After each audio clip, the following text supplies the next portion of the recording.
नमो हरिहन्ताणं नमो सिद्धाणं नमो आयर्याणं नमो वज्रायाणं नमो लोई सब साहुणं नमो हरिहन्ताणं नमो सिद्धाणं नमो आयर्याणं नमो वज्रायाणं नमो लोई सब साहुणं नमो हरिहन्ताणं नमो सिद्धाणं नमो आयर्याणं नमो वज्रायाणं नमो लोय सब साहुणं तेसो पंच नमोकार सर्व पाव प्रणाशन मंगलानं च सर्वेसिं परमं हवै मंगलम् मंगलानं च सर्वेसिं परमं हवै मंगलम्। परम पूज्य आचार्य भगवान परम पूज्य पार्थ भगवान पूज्य विमोचना जूम सभा में उपस्थित कक्षा में उपस्थित पूज्य साधु साध्वी जी को वंदन। आप सभी का हार्दिक स्वागत है आज की इस क्लास में।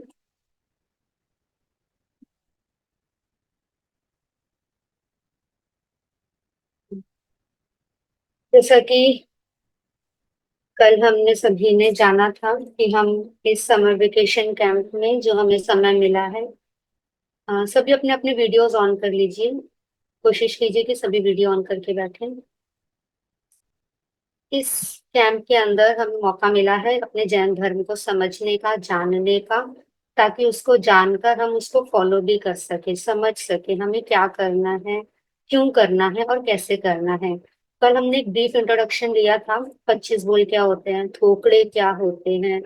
थोकड़े के माध्यम से हम जैन आगमों को शॉर्ट में या संक्षेप में बहुत इजीली समझ सकते हैं।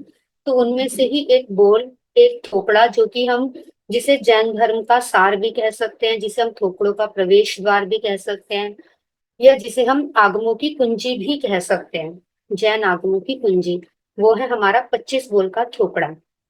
इसके ऊपर आज हम चर्चा करना चाहेंगे। 25 बोल के अंदर, जैसा कि कल हमने जाना था, 25 कैटेगरीज में 25 डिफरेंट डिफरेंट टाइप्स की चीजें हैं जिन्हें हम समझ, जो आपस में कनेक्टेड हैं। देखने में लगता है कि अलग अलग बोल हैं, लेकिन आपस में सब एक दूसरे से जुड़े हुए हैं। पहला बोल दूसरे बोल से जुड़ा है, दूसरा तीसरे से जुड़ा है, और जन्म मरण से लेकर मोक्ष तक की यात्रा का इसके अंदर वर्णन है। तो इसमें जो हमारा सबसे पहला बोल आएगा, पहले हम उसको जानेंगे। मैं आपको स्क्रीन शेयर करती हूँ। पहला बोल है हमारा गति चार। पहले हम जानते हैं कि गति क्या होती है। देखिए, गति से आप सभी समझते हैं कि गति क्या होती है। गति का मतलब होता है एक रूप में गमन करना या चलना। जब हम कहते हैं एक जगह से, हाँ, स्टार्ट यही है। ठीक है, इसको अभी यही वाली ये करने देना अभी। जैसे कि हम कहते हैं चलना, गमन करना, एक जगह से दूसरी जगह पर जाना, उसको हम कहते हैं गति। कई बार आपने सुना होगा, हम कहते हैं कि इसकी गति कितनी धीमी है, इसकी गति कितनी तेज है। तो मतलब क्या हुआ कि हमारी चाल कह लो, या हम मेन जो गति का मतलब होता है वो गमन करना, एक स्थान से दूसरे स्थान पर जाना, वो गति होता है। लेकिन यहाँ पर जो 25 बोल के अंदर पहला बोल आया, पहला बोल गति चार, यहाँ पर गति का मतलब है कि हम जब इस संसार के अंदर, कोई भी आत्मा, दो प्रकार की आत्मा है इस संसार में, ये आप सभी जानते हैं। एक तो होते हैं जो हमारे सिद्ध परमात्मा होते हैं, सिद्ध भगवान होते हैं, जो कि मोक्ष में जा चुके हैं, सबको पता होगा इस बारे में। तो जो हमारे सिद्ध भगवान है, जो हम बोलते हैं ना नमो सिद्धाणं नवकार मंत्र में, वो भी एक सोल होते हैं, प्योर सोल बोलते हैं हम उनको, शुद्ध आत्मा। तो वो मोक्ष में जा चुके हैं, उनको हम कहते हैं सिद्ध आत्मा। एक दूसरी आत्मा होती है, जैसे हम सब हैं यहाँ पर। हम सब क्या करते हैं, हम भी हैं तो प्योर सोल, लेकिन अभी हम इस संसार के, इस यूनिवर्स के अंदर हम घूमते हैं इधर से उधर, कभी यहाँ जा रहे हैं, कभी वहां जा रहे हैं, इधर उधर राउंड करते रहते हैं। तो जो हम इस यूनिवर्स में राउंड करते हैं, उसको हम कहते हैं गति भ्रमण करना, यानी अलग अलग गतियों में घूमना। तो इस यूनिवर्स के अंदर, इस संसार के अंदर रहते हुए हम कहाँ कहाँ पर जा सकते हैं। कौन कौन सी जगह हमें मिल सकती है, उसको 4 पार्ट्स में डिवाइड किया है, जिसे कहा गति। ठीक है, फर्स्ट पॉइंट क्या हुआ हमारा, कि इस संसार के अंदर घूमते हुए हमें 4 हाउसेस मिलते हैं हमारी सोल को। जब तक इस संसार में है, जो 4 हाउसेस मिलते हैं या 4 प्रकार के स्थान मिलते हैं, उनको हमने शास्त्रीय भाषा में नाम दिया 4 गतियां। अब दूसरा पॉइंट आता है कि क्या हम इस जन्म में रहते हुए एक गति से दूसरी गति में जा सकते हैं क्या? बताइए, जा सकते हैं? इस लाइफ में, एक ही लाइफ में हम एक गति से दूसरी गति में नहीं जा सकते। एक गति से दूसरी गति में जाने के लिए जब हमारी ये लाइफ कंप्लीट होगी, यानी यहाँ से किसी की डेथ होती है, तो वो लाइफ अपनी चेंज करके दूसरी गति में जाता है। तो उसमें वो किसी भी गति में जा सकता है, चाहे नरक गति हो, त्रियंच गति हो, मनुष्य गति हो या देव गति हो। गति का मतलब क्या हुआ, कि यहाँ का जीवन पूरा करने के बाद अब उसे दूसरा जीवन कौन सा मिलने वाला है, उसकी नेक्स्ट लाइफ कौन सी होने वाली है, उसको नेक्स्ट हाउस कौन सा मिलने वाला है, वो होती है गति। ठीक है, 4 प्रकार की गतियां हैं। अब ये 4 गतियां जैसे आती हैं, इसमें पहली नरक गति, जिसे हम कह सकते हैं हेल स्टेशन। ठीक है, हेल स्टेशन। सेकंड होती है हमारी त्रियंच गति, त्रियंच गति यानी एनिमल स्टेशन। थर्ड होती है मनुष्य गति यानी ह्यूमन स्टेशन। और फोर्थ होती है देव गति यानी हेवन स्टेशन। ये जैसे कि आपको पिक्चर में भी दिख रहा है, देवगति ये देवता है, एक आत्मा है जो कि अब अपनी लाइफ कंप्लीट करके इस दुनिया से जा रही है। अब उसके पास 4 ऑप्शंस है, 4 में से वो किसी में भी जा सकती है। देवगति है, इधर मनुष्य गति है, मनुष्य में कोई भी जैसे हमें दिखते हैं, त्रियंच गति कोई भी एनिमल्स हो गए, बर्ड्स हो गए, और नरक गति जहां पर हमें बहुत तरीके के दुख भोगने पड़ते हैं, दो देवगति जहां हमें बहुत तरीके के सुख ही सुख मिलते हैं। तो ये 4 प्रकार की गतियां होती हैं। पहला बोल गति 4 अपने अपने कर्मों के अनुसार मिलता है ये उपहार। क्योंकि अब हमें कोई पूछे कि ये गति हमें कैसे बनती है, हम कौन सी गति में जाएं, ये कौन सेलेक्ट करेगा, तो वो सिलेक्शन किसका होता है, हमारा खुद का होता है। ऐसा नहीं है कि कोई ऐसे भगवान जी हैं या कोई ऐसे चित्रगुप्त हैं या कोई ऐसा, कोई और कोई नहीं होता जो कि हमें यहाँ से उठाकर वहां भेज देता है। ऐसी कोई किसी के अंदर पावर नहीं होती। हमारे जैसे अपने कर्म होते हैं, हम जैसे जैसे काम करते हैं, हमारे जैसे विचार होते हैं, उसके अनुसार हम इसी लाइफ में ये सेलेक्ट कर लेते हैं कि नेक्स्ट लाइफ हमारी कौन सी होने वाली है। लेकिन वो हमें नहीं पता होता, हम नहीं जान सकते कि हमें नेक्स्ट लाइफ कौन सी मिलेगी, ऐसे हमें नहीं पता चलता। बट हमें पता चल भी सकता है। ये तो सबको समझ में आ गया, नरक गति, त्रियंच गति, मनुष्य गति, देव गति। अब देखिए, एक बार शॉर्ट में समझते हैं चारों गतियों में क्या क्या है, फिर सेकंड पॉइंट में हम जानेंगे कि इन गतियों में हमें कैसे पता चलेगा कि हम कौन सी गति में जाने वाले हैं, या हम अपनी गति का सिलेक्शन कैसे कर सकते हैं। पहला है नरक गति। नरक यानी न प्लस अर्क, न प्लस अर्क।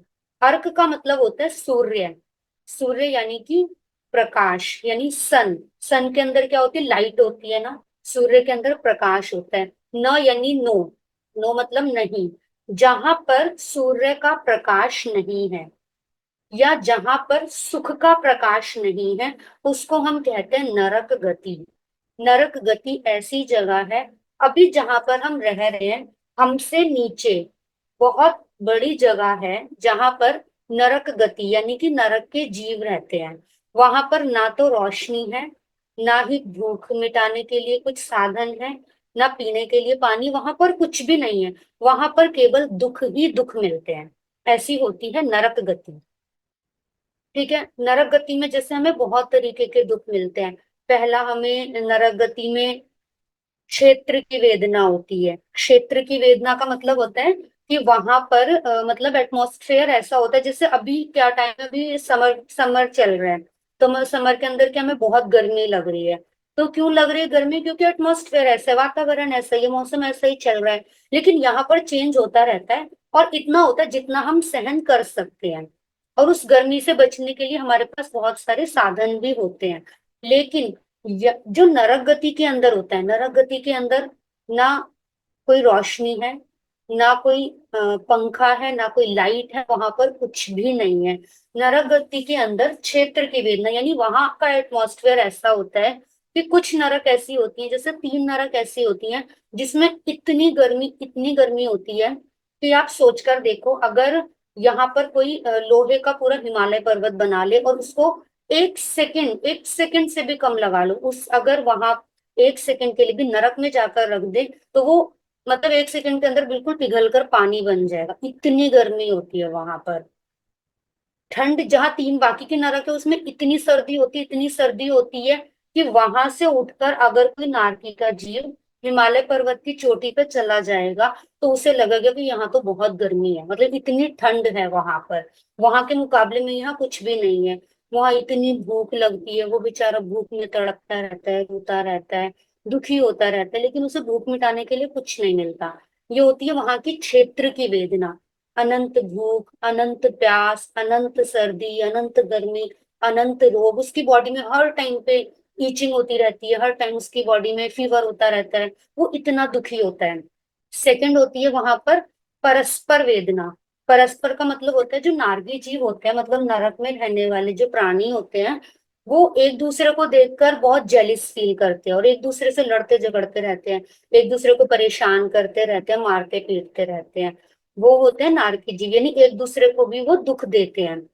थर्ड होती है वहां पर देवकृत वेदना, यानी स्पेशल परमाधर्मी देव होते हैं जो वहां नरक में होते हैं और वो नारकी जीवों को दुख देते हैं। जिसने जैसे कर्म किए हैं उसके अकॉर्डिंग उनको वैसा वहां पर दुख दिया जाता है। तो ये नरक गति का होता है। अब देखिए, हमने नरक गति के बारे में ये जाना कि नरक गति में ये सारी चीजें होती हैं। अब हम हमें ये जान के क्या मिलेगा? क्या हम में से कोई कभी नरक में गया है?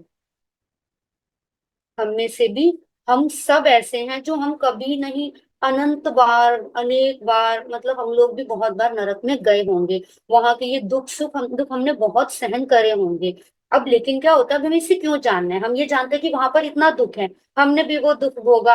अब क्या हो, इस टाइम पर मान लो हमें कभी गर्मी लग रही है, कभी हमें दुख हो रहा है, कभी हमें किसी ने मतलब गलत कह दिया, किसी ने हमें बुरा बोल दिया, किसी ने हमारे ऊपर गुस्सा कर दिया, तो हमें क्या होता है, 1 सेकंड में बहुत गुस्सा आ जाता है, ऐसे कैसे हो सकता है, मुझे गर्मी बर्दाश्त नहीं होती, मुझसे सर्दी सहन नहीं होती, मैं भूख बर्दाश्त नहीं कर सकता, ऐसा लगता है ना हमें कि नहीं, हमें जो चाहिए वो अभी की अभी चाहिए। लेकिन हमारी लाइफ कैसी होनी चाहिए?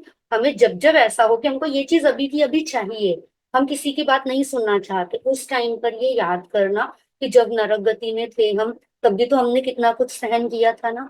तो वो सारी चीजें हमने वहां तब सहन करी, अब हम क्यों नहीं सहन कर सकते? अगर अभी भी हम सहन करेंगे तो हमारी आगे की लाइफ और अच्छी होगी। नरक गति में हमने सहन किया तो प्रेजेंट में हमें मनुष्य गति मिली, मनुष्य गति में भी हम सहन करेंगे तो आगे और अच्छी लाइफ हमें मिलेगी। तो ये इस प्रकार से नरक गति होती है। सेकंड होती है त्रियंच गति। त्रियंच गति के बारे में अभी हम बाद में देखेंगे। उसके बाद है मनुष्य गति। मनुष्य गति का मतलब होता है इंसान, जैसे हम सब हैं। मनुष्य का तो सबको पहचान है, जो ह्यूमन है, ह्यूमन बॉडीज वाले जितने भी लोग हैं उन सबको हम मनुष्य गति में काउंट करते हैं। मनुष्य गति के अंदर सुख और दुख इक्वल होते हैं। कभी सुख है किसी की लाइफ में, किसी की लाइफ में दुख है, एक लिमिटेड है। जैसे नरक गति में तो दुख अनलिमिटेड है, उनको मार दिया, पीट दिया, उनकी बॉडी इस टाइप की होती है कि उनको कढ़ाई में उबाल भी दिया ना तो भी वो वापस वैसे के वैसे बन जाते हैं। लेकिन मनुष्य को एक लिमिट में ही सुख या दुख मिलता है, वो ना तो ज्यादा दुख सहन कर सकता ना ज्यादा सुख सहन कर सकता। ये मनुष्य गति वाले जीवों को हम सबको जानते हैं। देव गति। देव गति के अंदर क्या है, वहां पर सुख ही सुख है, वहां हर तरीके की सुविधा है। वहां भूख के बदले, भूख वहां किसी को लगती नहीं, बहुत लंबे टाइम के बाद किसी को भूख लगती है, और जैसे भूख लगती है वैसे उनकी पूर्ति अपने आप हो जाती है। ना उनको प्यास लगती, मतलब वहां पर किसी तरीके की उनको कोई परेशानी नहीं है। इतने सुख के साधन है, खूब जो मर्जी करो, आराम से रहते हैं देवगति के जीव। लेकिन वहां पर भी वो सुख होते हुए भी दुखी रहते हैं। कोई बता सकता है कि देवगति के जीव दुखी क्यों होते हैं? कब देवगति के जीव दुखी होते हैं, किसी को पता है?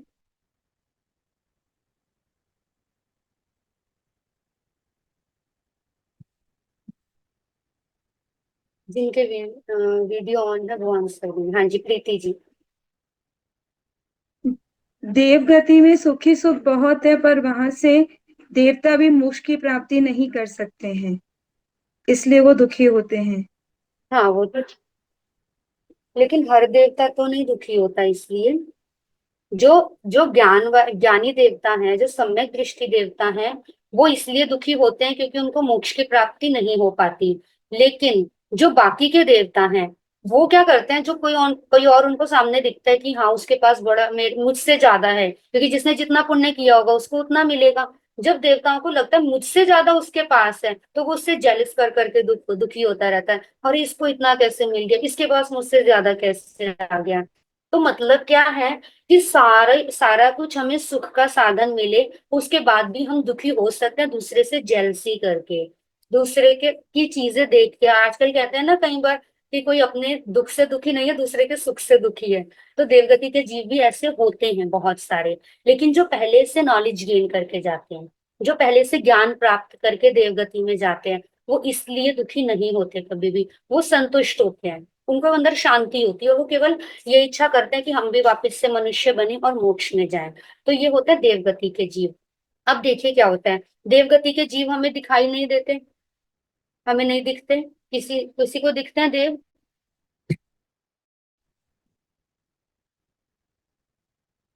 देव किसी को दिख भी सकते हैं। मेरी आवाज आ रही है ठीक से? हेलो?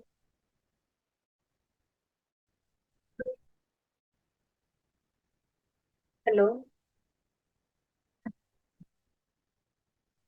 आवाज आ रही है आपको? नेटवर्क शायद आज थोड़ा स्लो है। ठीक है। देवगति के जीव भी किसी को दिख सकते हैं, लेकिन किसी किसी को, जिसको देवता चाहे दिखना उसको दिख सकते हैं। लेकिन जनरली तो हमें किसी को देवता नहीं दिखते। नरक गति के जीव भी हमें नहीं दिखते, क्योंकि हमारी एक गति रह रही है ना, त्रियंच गति। त्रियंच गति को हमें भी जानना है कि वो क्या होती है। तो उसकी पहचान मैं आपको बता रही हूँ। देवगति के जीव हमें दिखाई नहीं देते, नरक गति के जीव हम देख नहीं सकते, मनुष्य गति के जीवों की हमें पहचान है। उनको छोड़कर जो बाकी जितने भी प्रकार के जीव हमें दिखाई देते हैं, चाहे वो पशु हो, चाहे वो पक्षी हो, चाहे वो कोई कीड़े मकोड़े हो, चाहे वो वनस्पति हो, चाहे वो जल के जीव हो, कितने भी प्रकार के जीव जो हमें दिखाई देते हैं, मनुष्य को छोड़कर, उन सबको एक शब्द में हम कहते हैं तिर्यंच गति के जीव। तिरंच, तिर्यंच यानी तिरछे, तिरछे, जो टेढ़े मेढ़े काम करते हैं, जो जिनकी बॉडी, वो हमारी रीढ़ की हड्डी कैसी होती है, हमारी स्पाइन बिल्कुल सीधी होती है। मनुष्य की स्पाइन सीधी होती है ना, और जो एनिमल्स वगैरह होते हैं उनकी स्पाइन कैसी होती है, उनके ऐसे टेढ़ी होती है। तो इसीलिए उनको तिर्यंच बोलते हैं, जिनकी रीढ़ की हड्डी टेढ़ी होती है। तो वो तिर्यंच गति के जीव कहलाते हैं। नरक गति, तिर्यंच गति, मनुष्य गति और देव गति, ये चार प्रकार की गतियां हैं, जिसमें कि हम राउंड राउंड करते रहते हैं, कभी किसी में, कभी किसी में, कभी किसी में। अगर हम इन चारों गतियों को, चक्र को एंड कर देते हैं, दी एंड, तो हमें फिर फिफ्थ गति मिलती है, जिसे कहते हैं मोक्ष। वैसे गति नहीं है, वहां जाते हैं एक बार, इसलिए उसको गति कहा गया है। वैसे मेन चार ही गतियां होती हैं। अब देखिए, आत्मा का एक शरीर को छोड़कर दूसरे शरीर में जाना गति कहलाता है। एक जीवन से दूसरे जीवन में जाना, एक शरीर से दूसरे शरीर में जाना। जीव अपने किए हुए कर्मों के अनुसार एक गति से दूसरी गति में परिवर्तित होते हैं। ऐसा नहीं है कि कोई और हमें भेजता है, हम अपने कर्म के अनुसार, जैसा जैसा हम करते हैं काम, जैसे जैसे हम सोच रखते हैं, जैसे जैसे हमारे थॉट्स होते हैं, वैसे ही हमें नेक्स्ट गति मिलती है। कभी मनुष्य, कभी देवता, कभी तिर्यंच और कभी जीव नारक बनता है। ये हो गया हमारा फोर गति का सर्कल। अब सेकंड पॉइंट भैया, नेक्स्ट लाइन। नेक्स्ट आता है कि हमें सबसे ज्यादा क्यूरियोसिटी होती है कि हम कौन सी गति में जाने वाले हैं, या ऐसे कौन से काम हैं जिसके कारण से हमें किस गति में जाना पड़ता है। तो चार गतियों के हमारे शास्त्र स्थानांक सूत्र के अंदर चारों गतियों में जाने के भगवान ने चार चार रीजंस दिए हैं, रीजंस, चार चार कारण हैं। उसमें से हम खुद चेक कर सकते हैं, क्योंकि अपने बारे में हम खुद ही जानते हैं, और तो कोई हम जान नहीं सकता कि हम क्या हैं, हम कैसे हैं। हो सकता है बाहर में हम जैसे दिख रहे हैं, अंदर से हम वैसे ना हो। लेकिन हमें तो पता है ना हम कैसे हैं। तो हमारे जैसे विचार होंगे, हम खुद चेक कर सकते हैं कि इन चार गतियों में से कौन सी गति में जाने के कारण मेरे अंदर सबसे ज्यादा है। मैं जो काम सबसे ज्यादा करूंगा वह उसी गति में मुझको जाना पड़ेगा। सबको समझ में आ रहा है ना? अभी आ गई पहली हमारी नरक गति। नरक गति में जाने के 4 रीजंस, चार कारण।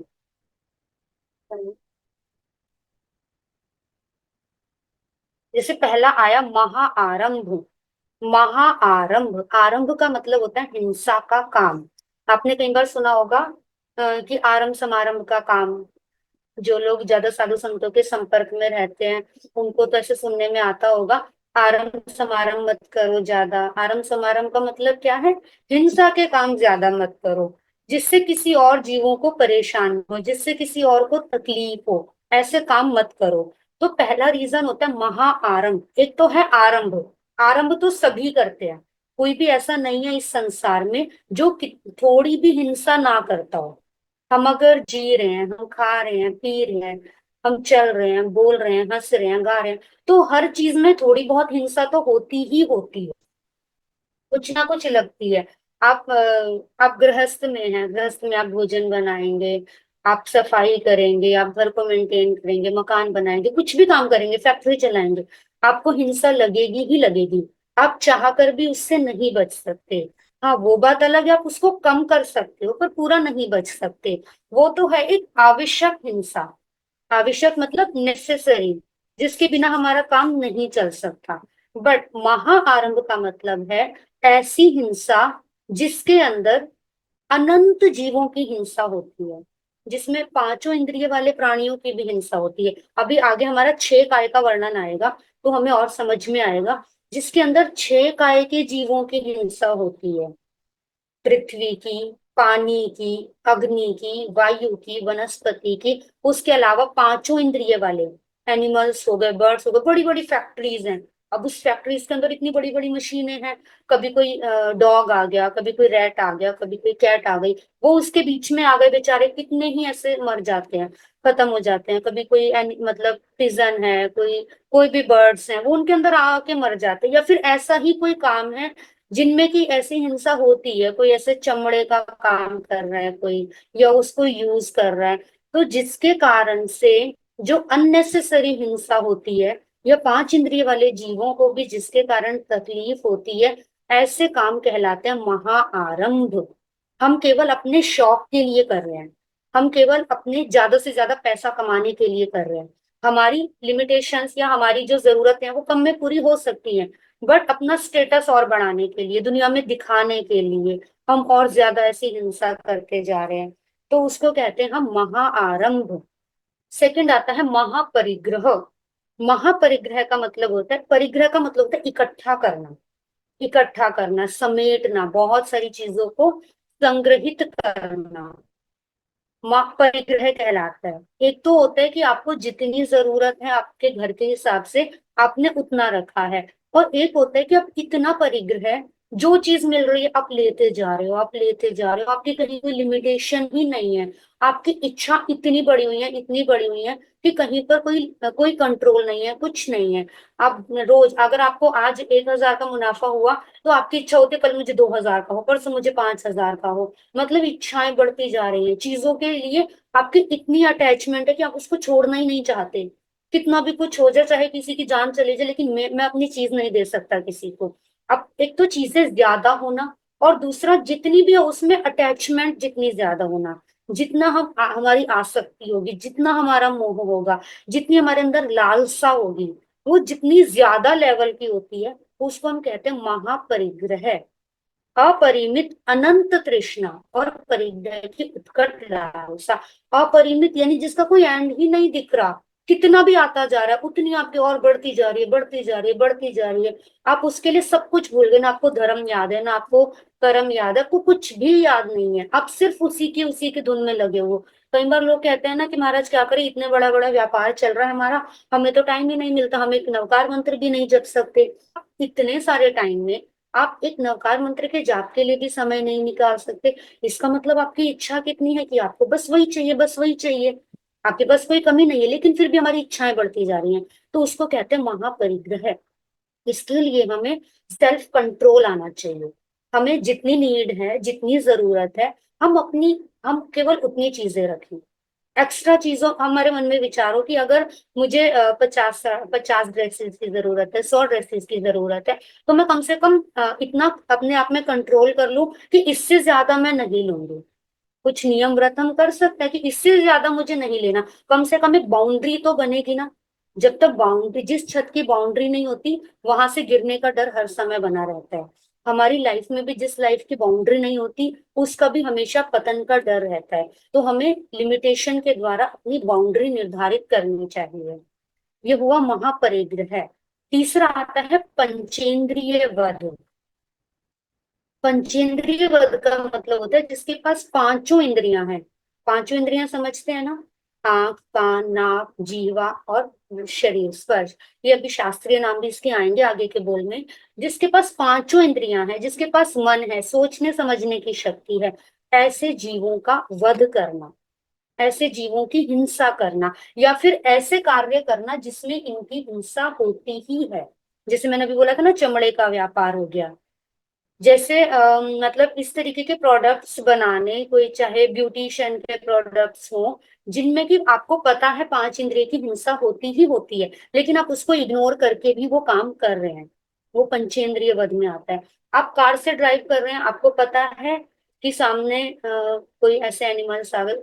अब जैसे हम लोग जैन है, हम लोग फिर भी इन चीजों का विवेक रखते हैं कि ऐसा ना हो, लेकिन फिर भी कोई ऐसा है जो जानबूझकर मारता जा रहा है। पहले के समय में शिकार करते थे, या जो अभी आपको स्क्रीन पे दिख रहा है, ये 7 प्रकार के कुव्यसन।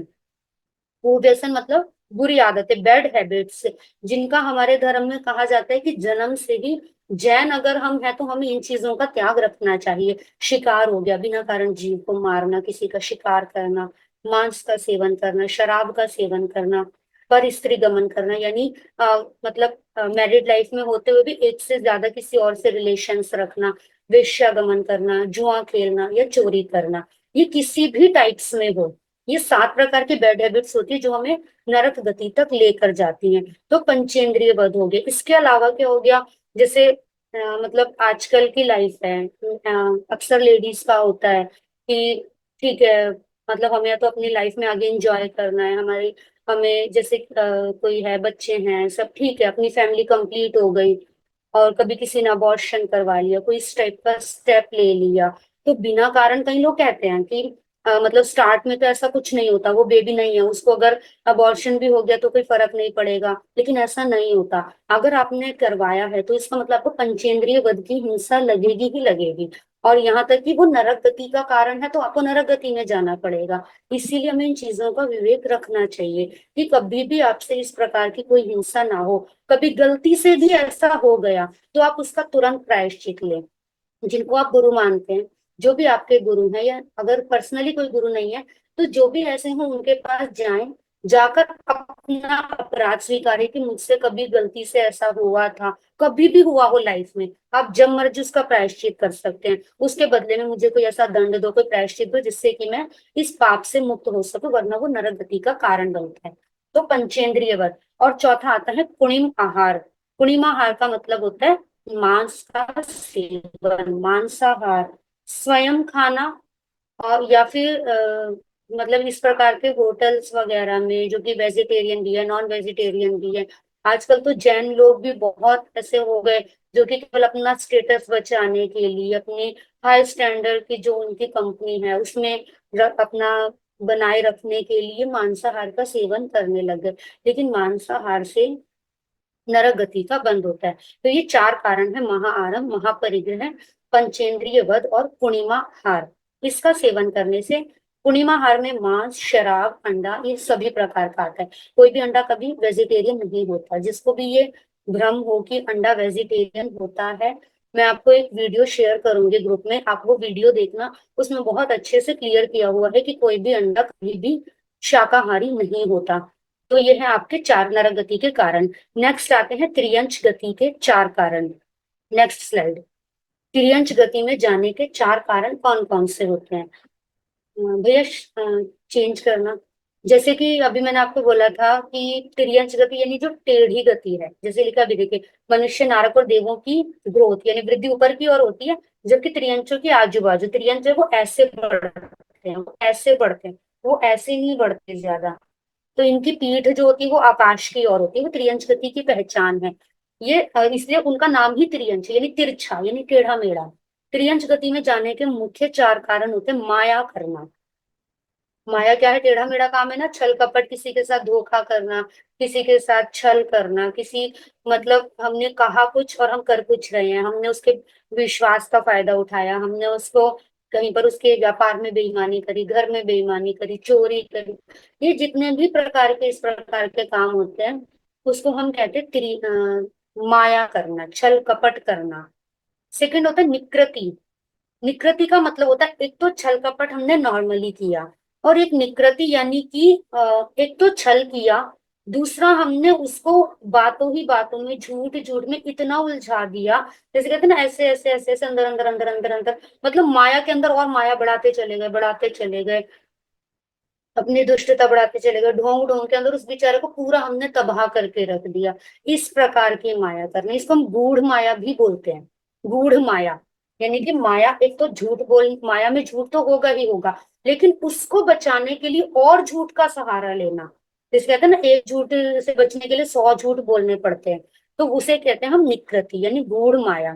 तीसरा होता है अलीक वचन, नॉर्मल झूठ बोलना। जितना हम झूठ बोलेंगे उतना हम तिर्यंच गति की ओर बढ़ेंगे। अगर कभी आपसे कोई गलती हो गई, कभी आपसे कुछ ऐसा काम हो गया कि आप उसको किसी को बता नहीं सकते, तो भी आप ये कोशिश करें। कई बार बच्चों की आदत होती है, छोटी छोटी सी बात में झूठ बोल जाते हैं, नहीं नहीं ऐसा नहीं हुआ, मैंने ऐसा नहीं किया, और हम उसको बढ़ावा दे देते हैं, हम उसको हंसी मजाक में टाल देते हैं, देखो कितने मजे से ये बोल देते हैं। हम बच्चों को अक्सर बहुत बढ़ावा देते हैं, और देखो कितनी सफाई से बोल गए, कितना चालाक है ये।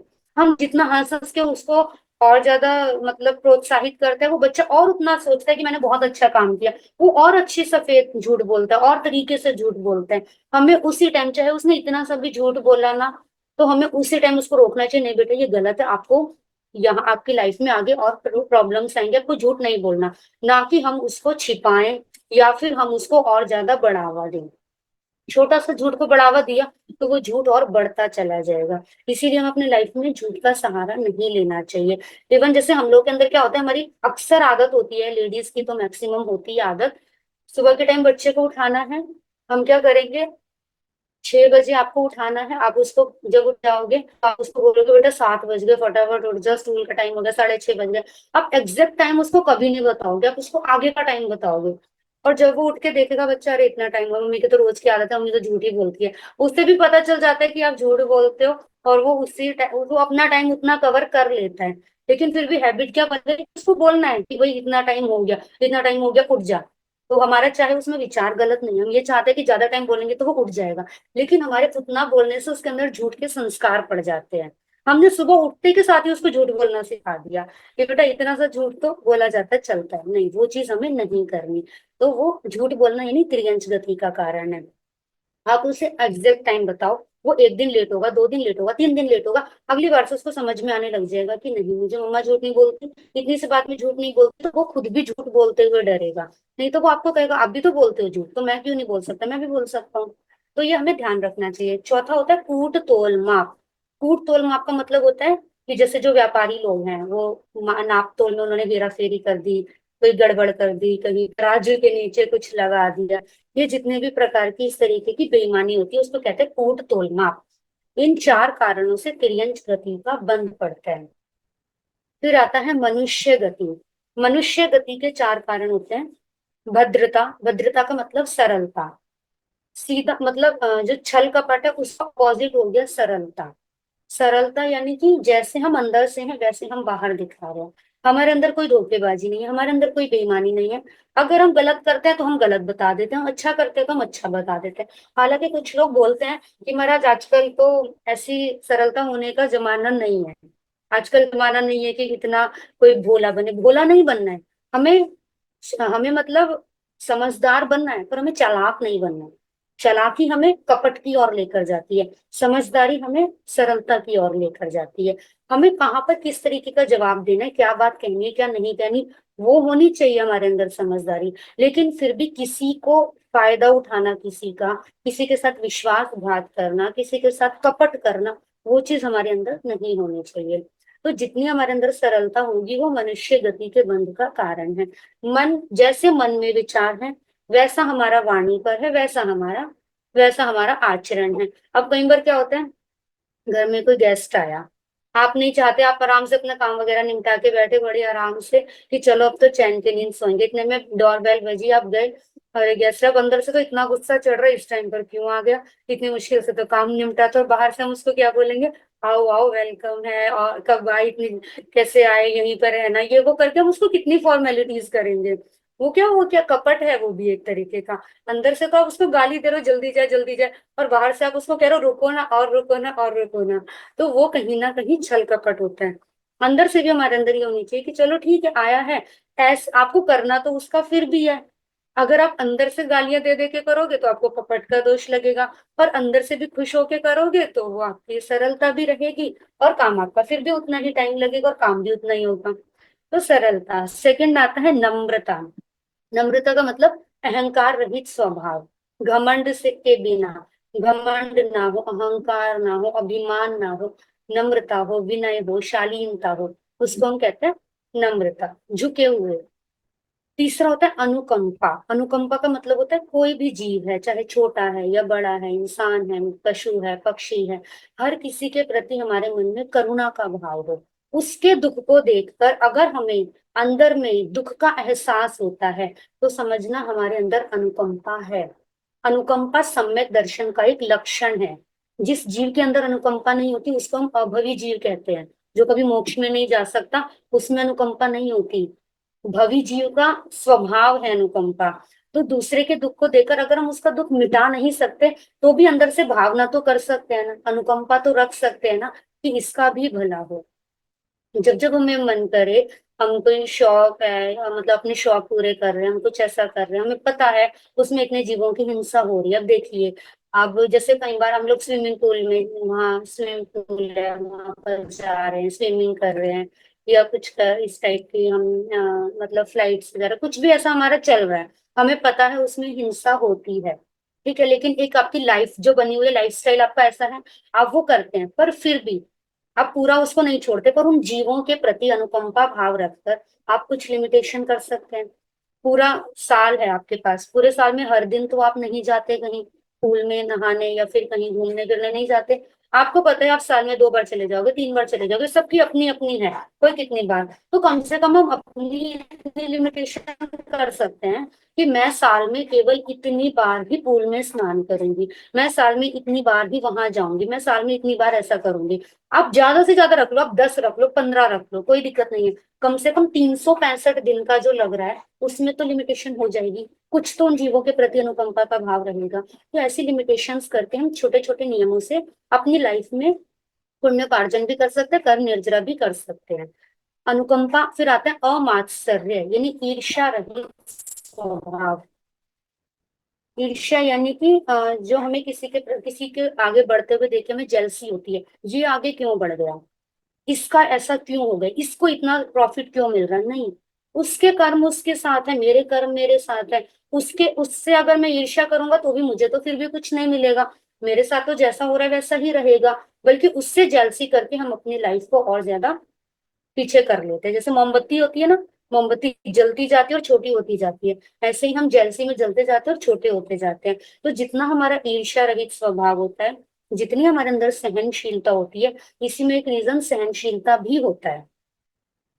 हम आज तक जब इस लाइफ में पहुंचे हैं, तो हम सहन कर करके ही पहुंचे हैं।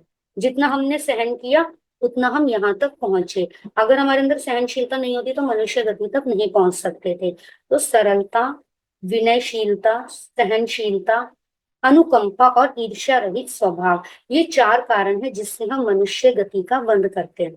इसके बाद देवगति के कारण आएंगे, आज समय हो गया, कल लेंगे उसे। कल बाकी जिनके अभी डाउट्स है ना, कल की क्लास में पहले उनके डाउट्स लेकर फिर नेक्स्ट कर लेंगे, ठीक है। जिन जिनके भी डाउट्स, आप कल स्टार्ट में ही ज्वाइन कर लीजिएगा, तो स्टार्ट में ही वो कंप्लीट कर मंगल लीजिए। पाठ के बाद आप सभी अपना अटेंडेंस लगा दीजिए ग्रुप पे, कि जैसे कल लगाया था, 5 मिनट के लिए ओपन रहेगा जस्ट। जी गुना। नमो अरिहंताणं नमो सिद्धाणं नमो ऐरियाणं नमो वज्रायणं नमो लयसरसामूलं। गुरु आज्ञा से श्री चत्तारी मंगलम अरिहंता मंगलम सिद्धा मंगलम स्वाहा मंगलम केवली प्रणतोदम मंगलम चत्तारी लोगुत्तम अरिहंता लोगुत्तम सिद्धा लोगुत्तम साहू लोगुत्तम केवली प्रणतोदम लोगुत्तम चत्तारी शरणं प्रवज्जामि हंत शरणं प्रवज्जामि सिद्ध शरणं प्रवज्जामि साहू शरणं प्रवज्जामि केवली प्रणतोदम धम्मं शरणं प्रवज्जामि। चार शरणे तो मंगल करवाओ निश्चित।